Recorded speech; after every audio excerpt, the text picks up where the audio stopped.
তো ফ্রেন্ডস, তোমাদের কাছে একটা নতুন ভিডিও তুলে ধরছি যে আমি আজকে এই দাদাটার দাড়িটা সেভ করব। চলো তোমাদেরকে দেখাই প্রথম থেকে লাস্ট পর্যন্ত, কিন্তু দেখতে থাকো। তোমরাও দাড়ি কাটা বাড়িতে শিখে যেতে পারো, দাড়ি সেভ করা।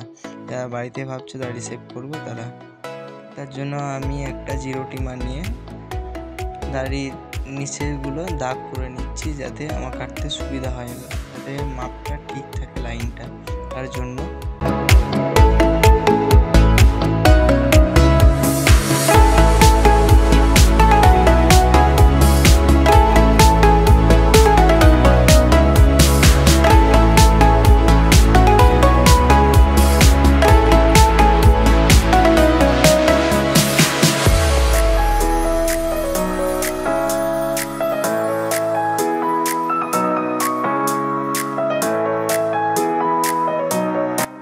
তো এবার ব্রাশের সাহায্যে ঝেড়ে নিলাম দাড়িগুলো।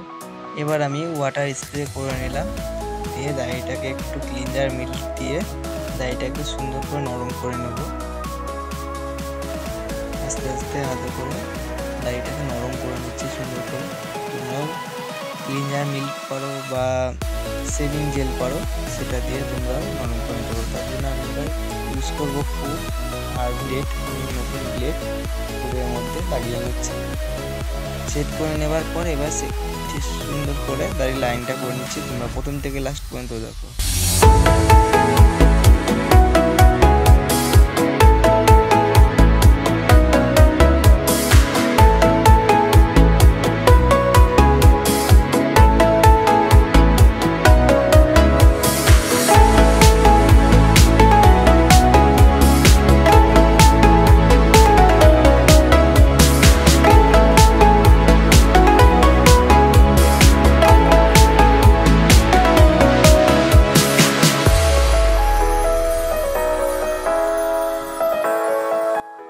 তো ফ্রেন্ডস, সুন্দর করে আমি দাড়ির লাইনটা করে নিচ্ছি, কিন্তু আমাদেরকে এক হাতে চামড়া টান করতে হবে আর একদিকে পুরটা আমাকে ঢাল করে চালাতে হবে।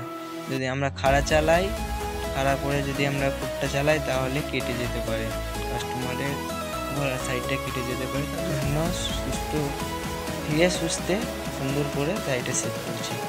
তোমরাও দেখে নাও, তাহলে তোমরাও শিখতে পারবে।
ফ্রেন্ডস, এবার আমি একটা ডিমার আর আমার ছোটো ডিমারে 6 নম্বর ক্লিপ লাগিয়ে নিলাম। চাবিটা আমাদের নামানো আছে যাতে বড় থাকে, দিয়ে আমি সুন্দর করে দাড়িটাকে ছেটে নিচ্ছি।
ব্রাশের মাধ্যমে দাড়িটাকে এবার ঝেড়ে নিয়ে পরিষ্কার করে নিচ্ছি, যাতে চুলটা না লেগে থাকে দাড়িগুলো।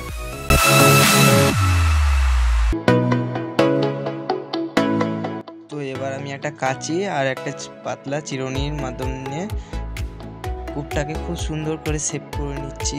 আর যেগুলো ছোট বড় আছে খাড়া হয়ে আছে দাড়িগুলো, সেগুলোকে আমি খাড়াগুলোকে মেরে নেব।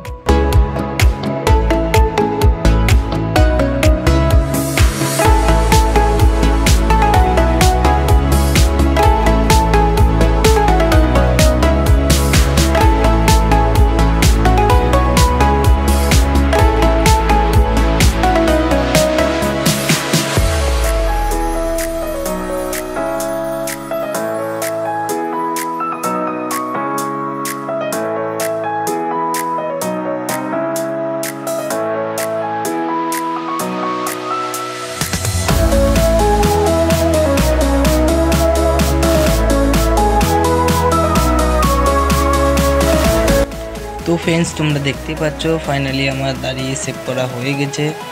তো দেখতে পাচ্ছ লাইনটা খুব সুন্দর করে আমি দাড়িটা সেভ করেছি টাইম নিয়ে। তো ভিডিওটা ভালো লাগলে লাইক, কমেন্ট, শেয়ার, সাবস্ক্রাইব করে দেওয়ার পাশে থাকা বেল আইকন অন করে দেওয়া। দেখা হচ্ছে নেক্সট ভিডিওতে। তো আজ এত দূরই, বাই বাই।